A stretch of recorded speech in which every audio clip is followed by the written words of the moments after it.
Halo semuanya, Assalamualaikum warahmatullahi wabarakatuh. Selamat datang di channel Cehas. Teman-teman, di video hari ini aku akan berbagi informasi seputar karantina di Indonesia. Nah teman-teman, langsung aja kita mulai ya. Jadi apa aja sih yang akan aku bahas di seputar karantina di Indonesia ini? Nah yang pertama, jadi apa aja sih yang harus kita lakukan pada saat baru tiba di Bandara Indonesia? Yang kedua, Wisma Atlet itu apa hanya khusus untuk pelajar atau TKI yang baru aja dari luar negeri? Nah, yang ketiga, misalnya teman-teman nih udah punya surat vaksin dari luar negeri, misalnya teman-teman dari Jepang, ya.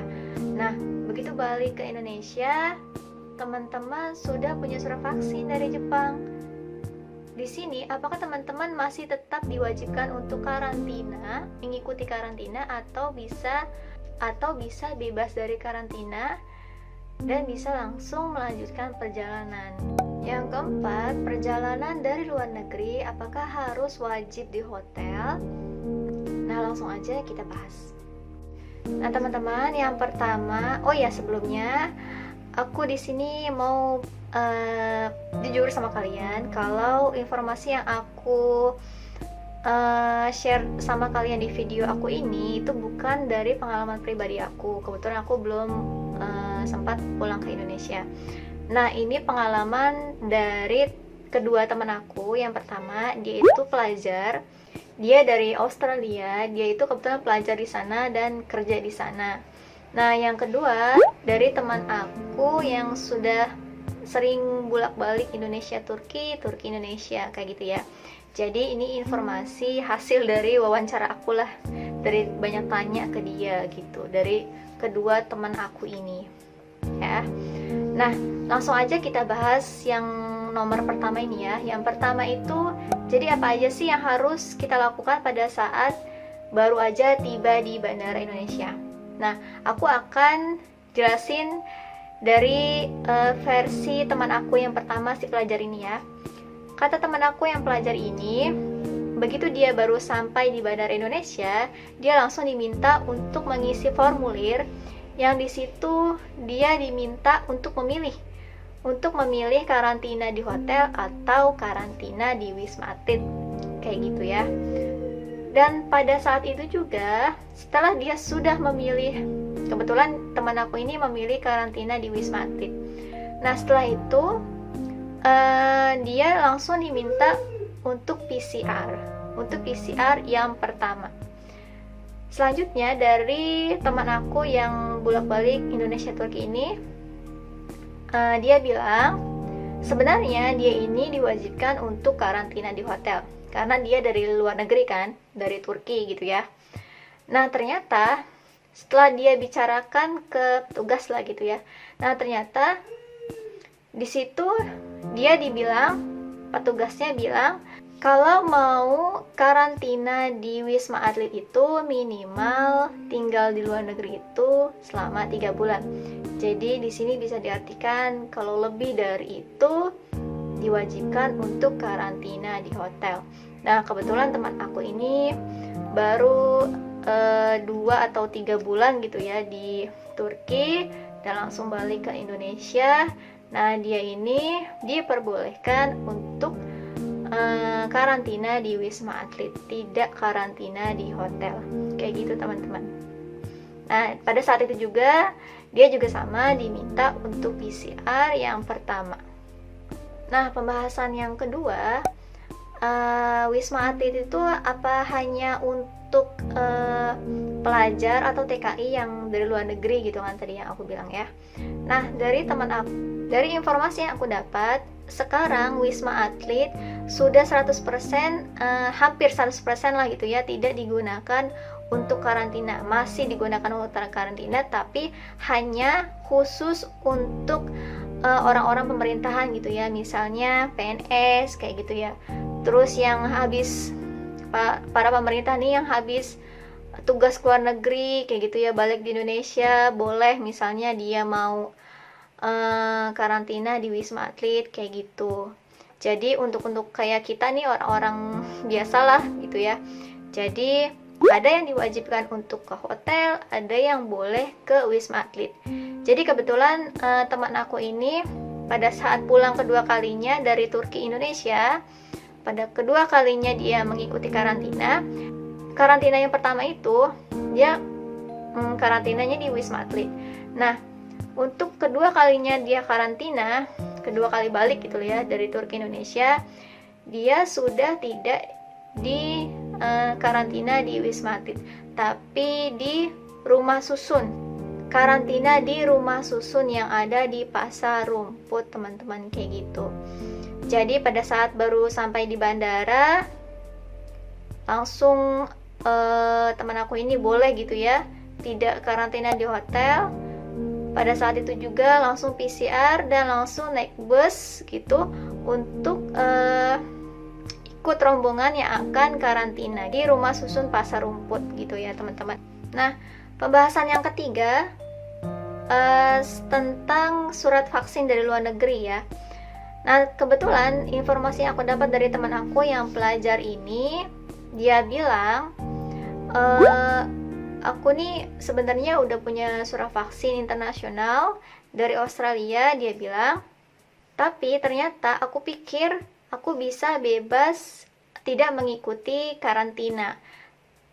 Pada kenyataannya, ternyata aku diwajibkan untuk tetap mengikuti karantina selama 8 hari, kayak gitu. Jadi ternyata walaupun sudah punya surat vaksin dari luar negeri, ternyata enggak berpengaruh ya. Jadi tetap diwajibkan untuk mengikuti karantina selama 8 hari di Indonesia, kayak gitu teman-teman. Nah, yang keempat, perjalanan dari luar negeri apakah harus diwajibkan karantina di hotel? Nah, sebenarnya tadi jawabannya udah ada ya di nomor pertama sebenarnya dari teman aku itu. Nah, kayak gitu teman-teman. Nah, jadi kalau misalnya sebenarnya boleh ya untuk yang kita nih yang habis dari perjalanan luar negeri, boleh milih tidak di karantina di hotel, asalkan itu belum melebihi dari 3 bulan gitu ya, belum melebihi dari luar negeri itu tinggalnya 3 bulan. Nah, selanjutnya teman-teman, untuk warga negara asing, orang asing gitu ya, itu diwajibkan untuk karantina di hotel. Tapi untuk saat ini katanya sih bandara belum menerima orang asing untuk masuk ke Indonesia, kayak gitu. Kabarnya seperti itu, informasi yang aku dapat. Nah, selanjutnya aku akan bahas tentang PCR-nya. Nah, PCR-nya ini akan aku bahas PCR di Wisma Atlet atau yang sekarang ini di karantina di rumah susun yang ada di Pasar Rumput ya teman-teman. Nah, yang pertama itu PCR-nya pada saat baru datang di bandara tadi kan. Pada saat baru datang di bandara, PCR 1 kali. Nah, yang kedua, pada saat sudah 4 atau 5 hari sudah menjalani karantina lah gitu ya, di PCR lagi, itu PCR yang kedua. Nah, PCR yang terakhir, PCR yang ketiga itu pada saat hari terakhir karantina, pada saat mau pulang lah gitu ya, di PCR lagi, kayak gitu teman-teman. Dan ini PCR-nya gratis, enggak bayar kalau di Wisma Atlet atau di rumah susun yang ada di Pasar Rumput, kayak gitu teman-teman. Nah, selanjutnya apa aja sih fasilitas yang didapat kalau kita karantina di Wisma Atlet atau yang sekarang di rumah susun yang ada di Pasar Rumput gitu ya. Nah, jadi yang pertama itu dapat makan yang pertama dapat makan itu makan nasi kotak katanya ya, itu sehari 3 kali dapat makan dan gratis.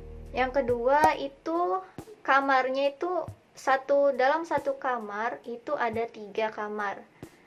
Nah, 3 kamar itu tapi nggak langsung kayak ruangan terus ada tempat tidur langsung 3 digabung, enggak. Jadi satu ruangan itu ada ruang lagi gitu, beruang-ruang lagi ibaratnya gitu ya. Satu kamar Jadi punya pintu masing-masing gitu loh teman-teman. Dari satu ruangan ada 3 kamar gitu ibaratnya. Jadi sih sebenarnya hitungannya 1 kamar 1 orang sih sebenarnya, cuman hanya saja 1 ruangan gitu. Nah selanjutnya, di setiap kamar itu pasti ada AC-nya katanya. Kamar mandinya luas ya, kamar mandinya luas. Terus dapurnya itu adanya di luar, jadi nggak dapur khusus dapur gitulah ya, nggak di kamar, langsung ada kamar mandi dan dapur. Nah terus dikasih juga alat-alat untuk mandi gitu teman-teman, kayak handuk, sabun mandi, shampoo, sikat gigi gitu ya, pasta gigi, terus sabun untuk mencuci pakaian gitu, semuanya itu didapat. Nah yang membedakan karantina di Wisma Atlet dan karantina di rumah susun yang ada di Pasar Rumput ini, bedanya hanya kalau di Wisma Atlet itu furniturnya bagus-bagus katanya, furniturnya bagus-bagus dan lebih bagus lah gitu dari yang ada di rumah susun yang ada di Pasar Rumput gitu karantinanya. Nah selanjutnya aku akan bahas karantina di hotel. Informasi yang aku dapat itu 1 orang biayanya 8 juta untuk 8 hari karantina gitu ya. Terus kata temen aku yang pelajar itu 2 orang 10 juta kayak gitu. Jadi mungkin di sini tergantung kita sendiri kali ya mau milih yang mana gitu ya. Nah selanjutnya itu untuk makannya sama, nasi kotak seperti karantina di Wisma Atlet dan sekarang yang karantina di rumah susun yang ada di Pasar Rumput gitu ya. Makannya sama, nasi kotak, dan menunya juga sama, nggak boleh milih makanan, pokoknya ya udah itu gitu, pokoknya ya udah gitu, makanannya benar-benar sama seperti yang di karantina Wisma Atlet kayak gitu. Selanjutnya itu dapat laundrynya itu 2 kali sehari. Ternyata PCR-nya juga itu bayar. Jadi biaya hotel itu ternyata belum termasuk biaya PCR gitu teman-teman. Jadi katanya sih ini informasi yang aku dapat dari teman aku itu yang udah bolak-balik Indonesia Turki Indonesia itu, kalau karantina di hotel itu PCR-nya bayar 600.000.